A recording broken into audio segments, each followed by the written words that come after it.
Hello,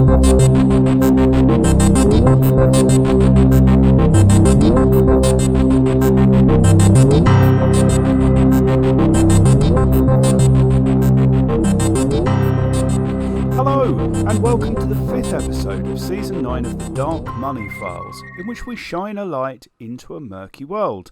I am Ray Blake, and with me is my co-host, friend and business partner, Graham Barrow. Hello, Graham. Hello, Ray. Time for part 2 of our series on fraud, Graham. Yes, Ray, part 1 seems to have been very popular, and hopefully for the right reasons. Well, quite so, Graham. I dare say there's the odd villain listening to this and learning their trade courtesy of our podcast.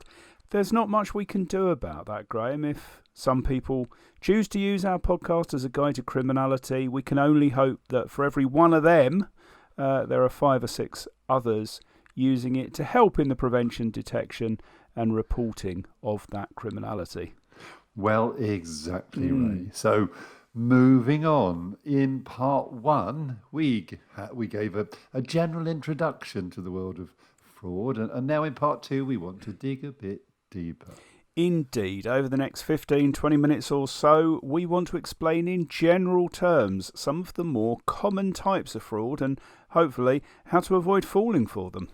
Yes, and if we just save a handful of people from falling foul of the fraudsters, it will have all been worthwhile. It's easy for you to say. And it's nice to have another opportunity for a bit of the now legendary Dark Money Files alliteration.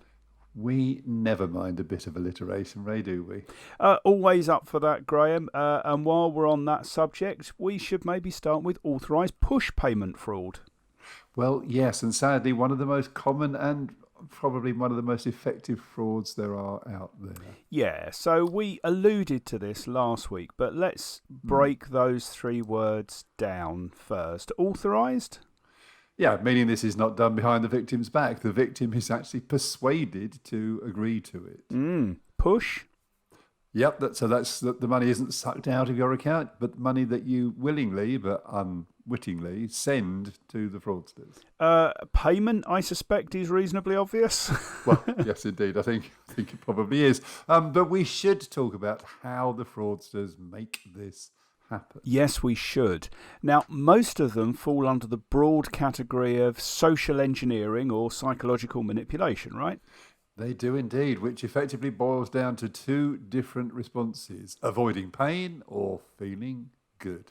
Exactly. So if you don't do this, you might lose all of your money. Yeah, ouch. Or if you do this, you will be helping someone so much worse off than you, or maybe just improving your own life immeasurably. When I say immeasurably, I'm not suggesting that you improve it in a manner that you would measure. Hey? We might return to that theme later when we talk about spam. Oh dear. Right, okay. It sounds deeply unsavoury. Yeah. Well, I hesitate to say it, Graham, but let's put a little more meat on the bones, shall we? Excellent. The first one is possibly the most common, and that's where you get a call to tell you your account has been compromised and you need to move your money to a new account. Yeah, whereas if your account really had been compromised, the simple thing to do would be to change the password, which oddly enough, Ray, happened to my Microsoft account last week. Somebody, not me, tried to log in from the USA. Definitely not me. But I got a verified email from Microsoft and telling me somebody had tried to log in. So I logged in using my 2-factor authentication, so I knew it really was my Microsoft account. And I changed the password straight away. Job done.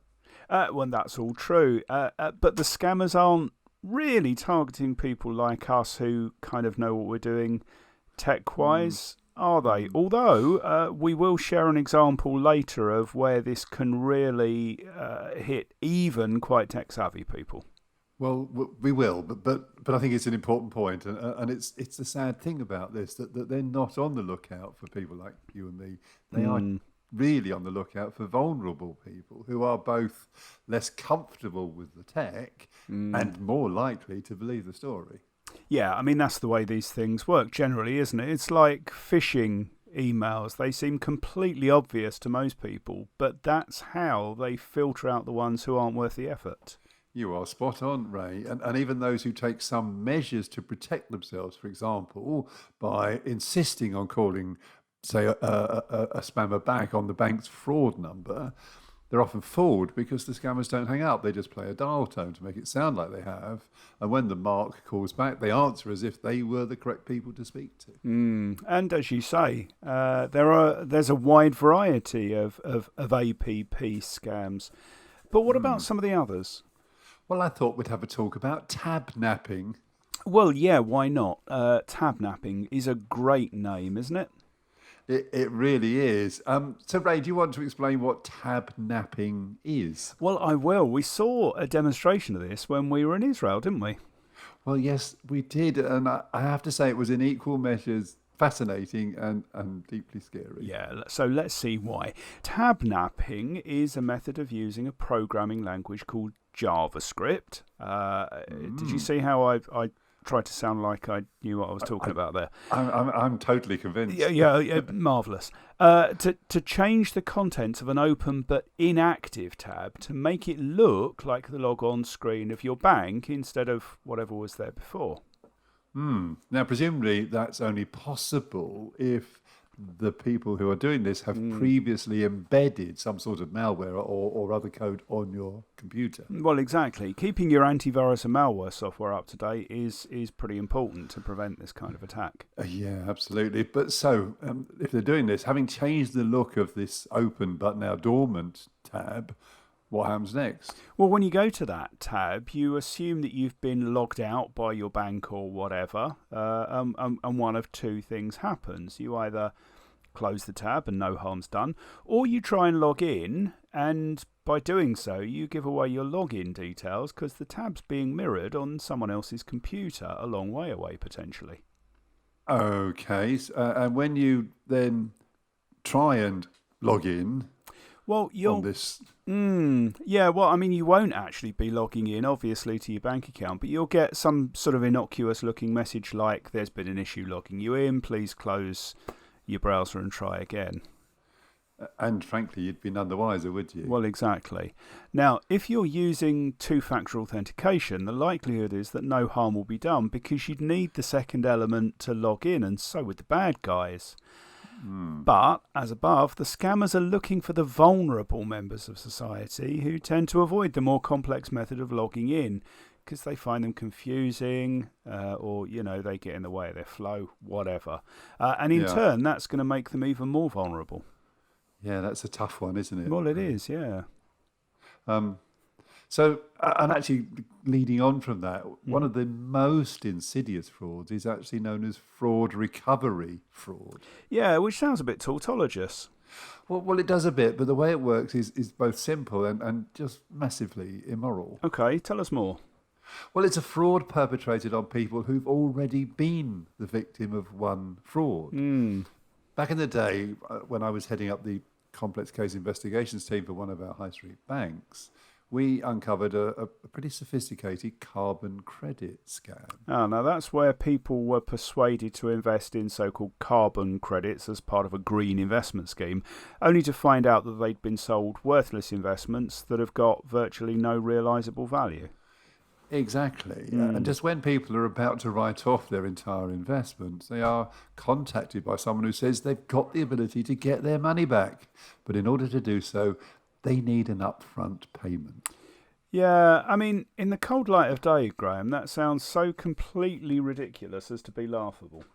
Ray, I completely agree, but of course these claims are mainly made in the heat of a loss, and the desire for restitution can easily overwhelm common sense. The chance to get your money back can stop rational thinking in its tracks. As anyone who's listened to or read The Missing Crypto Queen can easily testify.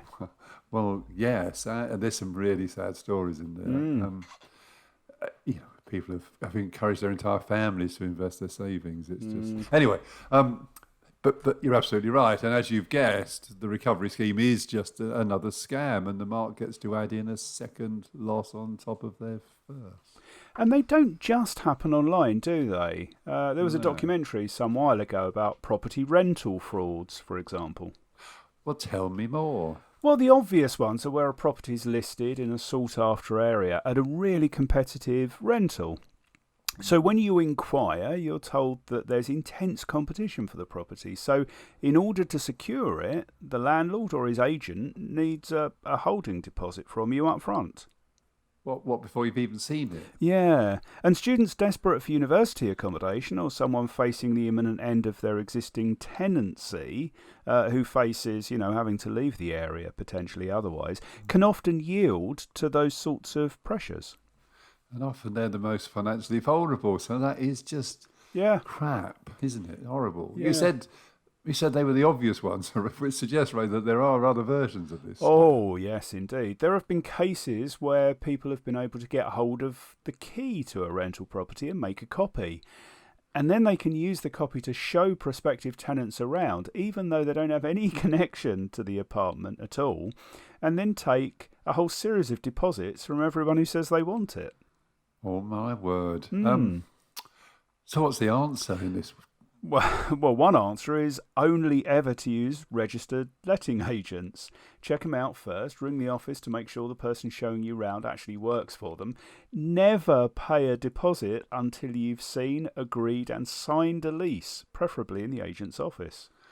Yes, and never forget the old adage, and it became one because it's true. If it looks too good to be true, it probably is. Well, exactly.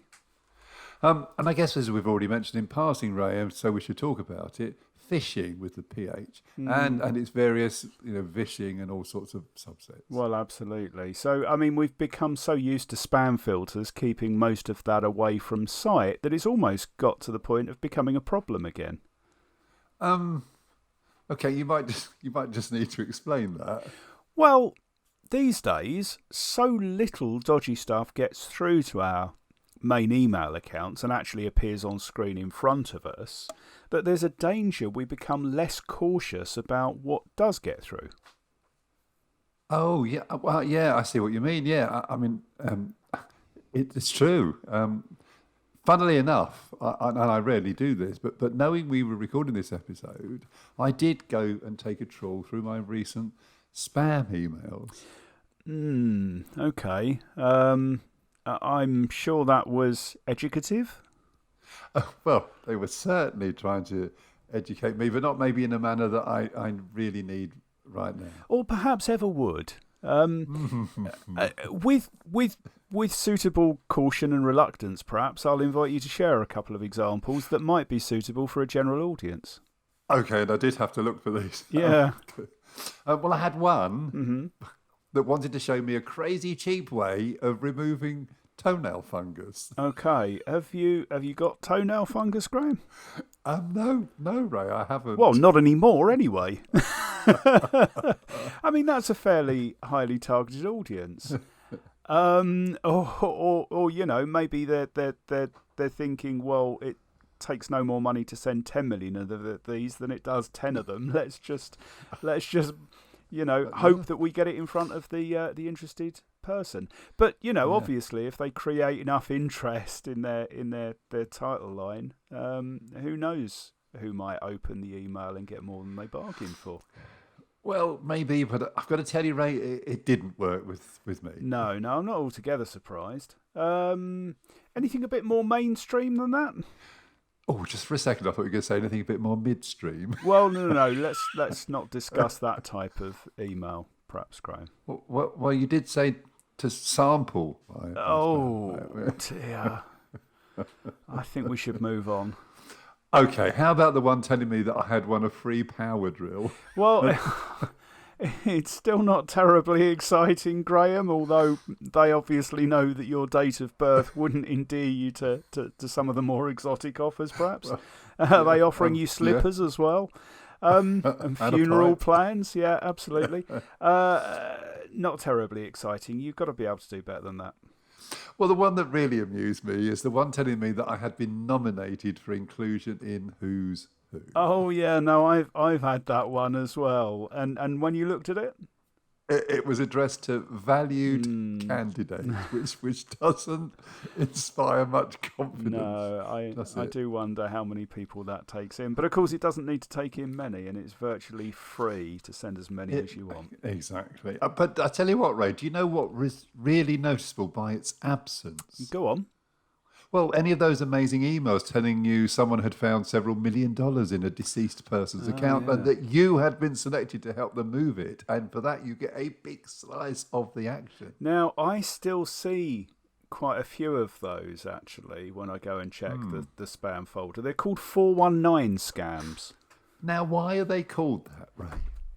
It's the section of the Nigerian Criminal Code that covers fraud, which tells you all you need to know, really, about where this scam was developed into something of an industry.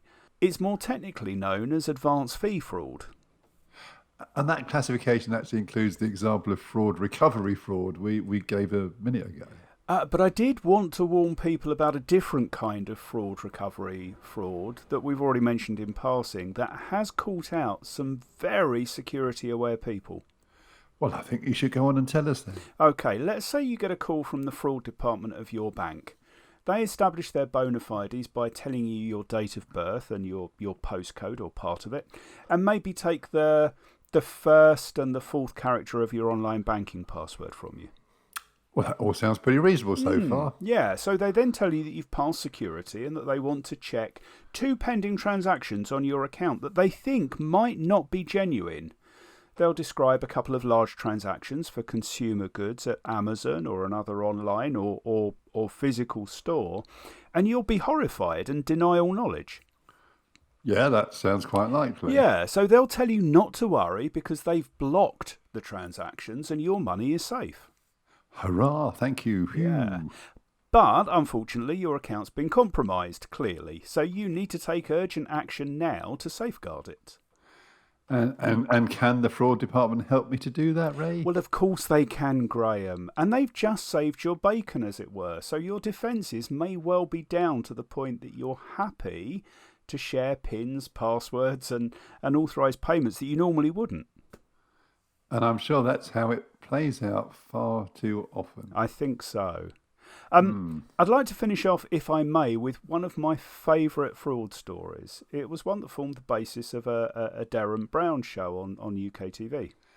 Is that the horse racing one? It is, yeah. Oh, go on then. It's brilliant. I love this. So it starts off with thousands of people receiving an unsolicited email telling them the name of a winner in a forthcoming horse race. And? Well, lots of people ignored it, but some at least bothered to check back and see what happened. And? Well, it won.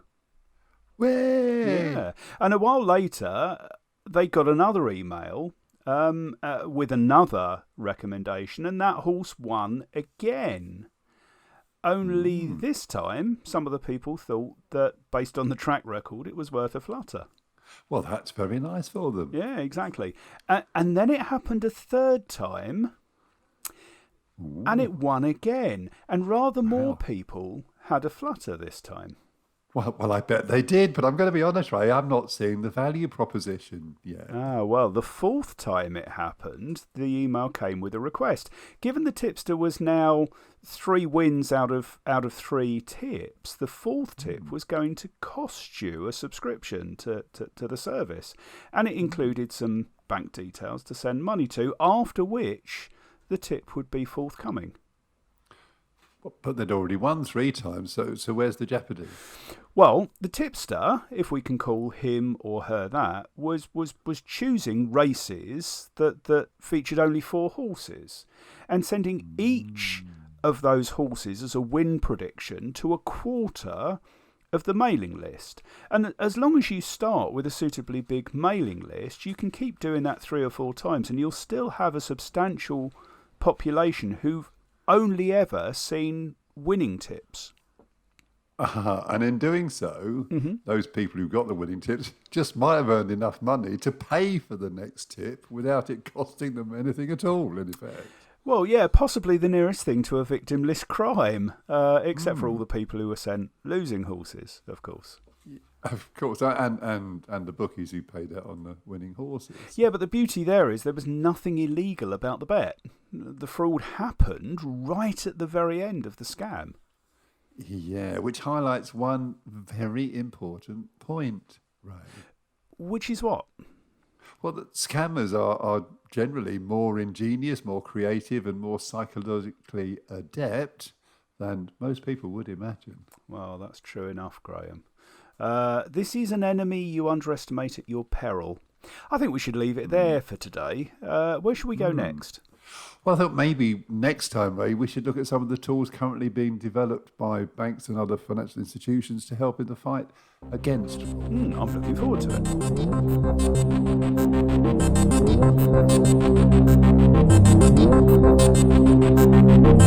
it.